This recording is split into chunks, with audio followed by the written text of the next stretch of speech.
Protection akose, any form of akose, as I always say, is spiritual medicine.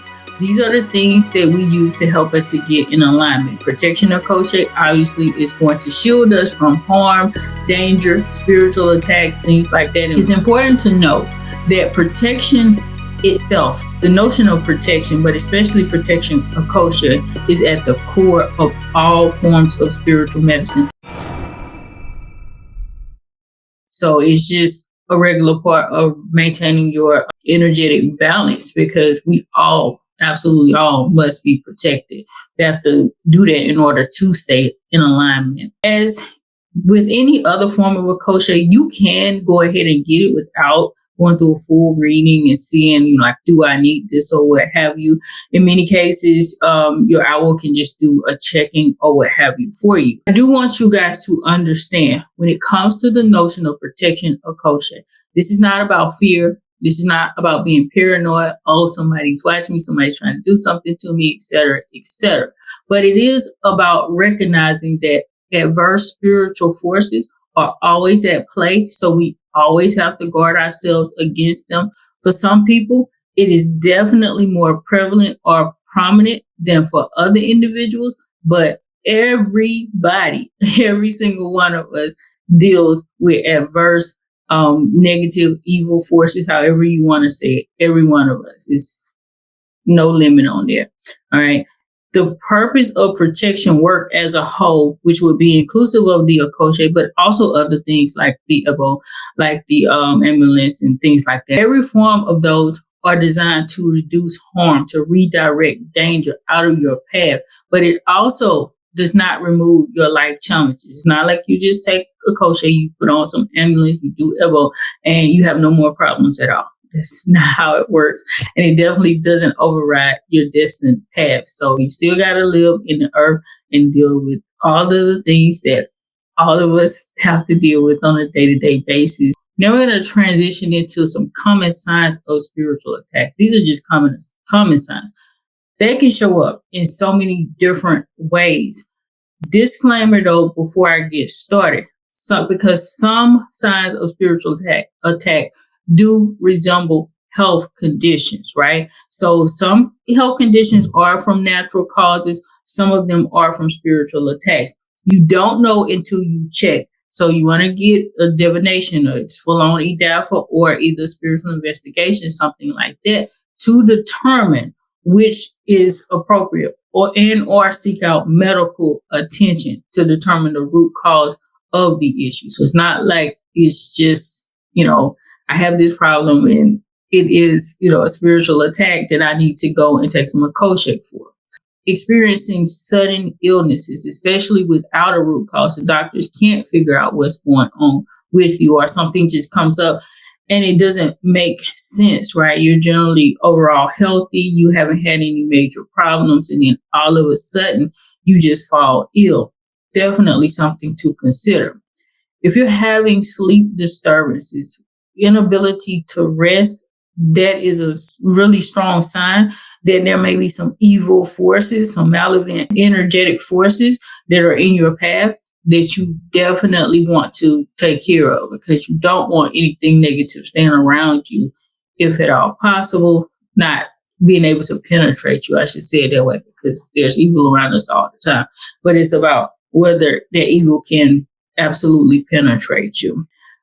Feeling constantly tired, even when you've gotten rest, sufficient rest, okay? You're sleeping 8 hours a night. You're doing all of the things that you should be doing. You have enough minerals and vitamins and so forth and so on within your system, and you should be well rested, but you're not. And you're not having any other type of health conditions that would say this is the reason why you're dealing with this extreme level of fatigue or tiredness all the time. Confusion, irritability, emotional instability. Now, this is kind of general, but it can indicate that somebody is under spiritual attack. Of course, it could be a health condition. It could be because you're not resting properly. Again, you always want to check. Definitely, if you are constantly being presented with different opportunities, but they keep falling through. without any type of explanation. It's like you're at that path. Things look like they're just about to head down the right way for you. You've been preparing for it. Everything is in order. And then it just falls through, it just slips through your fingers. And this is consistently happening. That is a sign that you may be under some type of spiritual attack, and you definitely want to go ahead and get that checked out. There are situations where it's just normal, where things don't work out, and that can actually be a good thing sometimes. But if this is consistently happening to you, that's a sign that something is awry in the spiritual realm, and you need to check it out. Always experiencing conflicts or chaos, things like that just suddenly arriving, especially when it's happening in multiple areas of your life. Like everything just seems to be going bad all at once. That is a sign that you may be dealing with some type of spiritual attack. Maybe even so, you just feel like you're unsafe. You feel like something or somebody is watching you. You feel exposed for no clear reason, and you're not necessarily the type of person that deals with major anxiety, because that's another thing, right? If you are just an anxious person overall, it may not be a spiritual attack, but if you are, it definitely could be a spiritual attack. Just feeling blocked, stuck. You don't know what it is, but you just feel like something is standing in your way, right? You just feel like you're moving through a fog. You don't know exactly what's going on. Your life has changed, and it's just, not in the rightful place that you know it should be in based on your previous life circumstances. Even so, like if this is kind of your whole life where you've been feeling blocked, stuck, like you're walking through a fog, absolutely, you should check that out, because there could be some generational things going on there that you've been dealing with from such a young age. So you want to get rid of that too. So as we move along, guys, tell me, have you all noticed any of the signs that I mentioned here? You feel like you were under attack? If so, let me know what's going on. So how are they initiated? So some of you all are like, how can people attack me and things like that? So many different ways. Definitely, it can start with witchcraft, sorcery, black magic. That's the, type of evil or negative spell binding that most people are familiar with. It happens frequently. It's not that everything that you go through, somebody else is doing it to you, but these attacks do occur. They are real. And so it can happen to you. I was asked this question specifically about verbal curses. I think it's the Dabi, right? The pronunciation may be wrong there, but this is basically when you've wronged a person, right? And they legitimately, intentionally speak a curse over your life because you did something wrong to them, right? So this is different than the witchcraft that I just talked about, or the juju and things like that. Because people do that as well. That's not always justified. However, this type of curse, the Adabi, is absolutely justified, and it can penetrate you. That's not to say that every time somebody speaks negatively over your life, or they intentionally try to curse you by saying something to you, that it is going to happen. This can occur though, and it often occurs with people who have divine ashe, right? So there are some people, they may not even be intentionally trying to do so. This type of curse, it is intentional, but there are some situations where people have divine ashe, and they can speak things over your life. And if you cause that person harm, or if you cause any type of problems for them, that can come to reality, right? And definitely if they're doing it intentionally, if they know that they have their power, then it can happen, and it can negatively impact your life, especially if they're holding deep level resentment and unforgiveness towards you. And it can stay for a long time. It's not like, it just goes away. So you may have to do some work to protect yourself against that. So when it comes to other things, somebody just being envious of you, having those negative intents towards you, somebody could project what they call the evil eye against you. They just look on you and wish you some ill will, and it could come to fruition. And I know a lot of you all are probably saying, well, how can this be? Somebody just look at me or say something to me and it comes to fruition.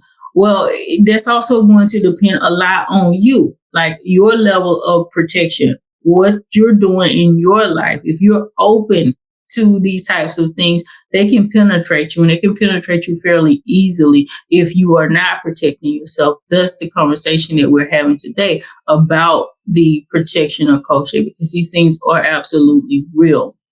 So when you're violating your taboos, that's a way that you open yourself up, guys, to spiritual attacks. You're violating those personal, familiar, communal taboos, etc. Yeah. So you're going to put yourself in a really bad position. So you definitely do not want to do that. Unclean, or being in unclean or spiritually charged environments. So if you're in an environment where somebody is constantly enacting evil or negative spell binding work, that could come off on you as well. So be careful about that, about being in those types of environments, or even environments where there's always a lot of violence and negativity, because that's also a form of spell work, even though they might not be intentionally saying, I am perpetuating this evil and negativity here. If it's already going on, their energy is in the air and it's in that space. Try your best, if possible, to stay away from such environments. I know it's not easy for everybody, right? So there are some things that, you have to go through, you have to deal with, depending on where you live and where you work, or even where you the areas that you have to pass by to get to those locations where you go to school and things like that. So it may not always be possible to stay away from those environments. That's why you definitely want to protect yourself. Your inability to even set and maintain boundaries. And this may not even seem like it has anything to do with you, dealing with curses and attacks and things like that, but it absolutely does. Because number one, if you're dealing with a situation where it's hard for you to set and maintain those boundaries, you're dealing with somebody who is manipulative, most likely, right? So if somebody is always trying to urge you to not maintain your boundaries or set boundaries with them, and if they get upset if you do, then you're obviously dealing with somebody who has bad intentions towards you. And whenever you allow them to continuously manipulate you, you're opening up a doorway for that negative energy to penetrate you. Whether, again, it's like them doing actual spell work or not, it is a form of spell binding. Whether they're sitting down and putting together some type of potion or lighting the candle and saying, some type of incantations, just the very nature of you being involved in these situations and the very nature of their personality that they would try to manipulate somebody, that's a form of spell binding. So you want to be careful there. Negative self-initiated spell work. So if you are the type that's constantly doing rituals and doing incantations and things like that, using spiritual tools to initiate work for either selfish reason or for harmful intent against other people, yeah, you're going to cause that energy to come back on you. Whether somebody does return to sender type of ritual or not, you're inviting the energy back to you. Negative self-talk is another one as well. So you're constantly walking around speaking negatively of yourself. You are initiating spell work against yourself. You're cursing yourself. You're inviting in just so many negative forces in your life. Definitely to major life transitions. It may not seem like it, even something good. You're about to move. You're about to in a relationship that's a good thing for you, right? Or even so going into some deeper ritual work and things like that can cause stress. And anything good in your life actually is going to invite negativity, because there are forces that want to destroy it. There are people that want to destroy it. Understand You don't have to believe in this in order for it to work. Because there's a lot of times people will come and say these types of things to me, especially people that aren't into the traditions. Usually not people who actually believe in it. It's people, they see my page and they're like, oh, this stuff doesn't work. It doesn't work unless you believe in it or unless you dealing with it yourself. Somebody can come and do something against you, so forth and so on. That is so not true. Okay. People can and absolutely do initiate negative spell work against people all the time, whether they are in tradition or not, because it actually happens to people who are practicing Christianity, Islam, so forth and so on.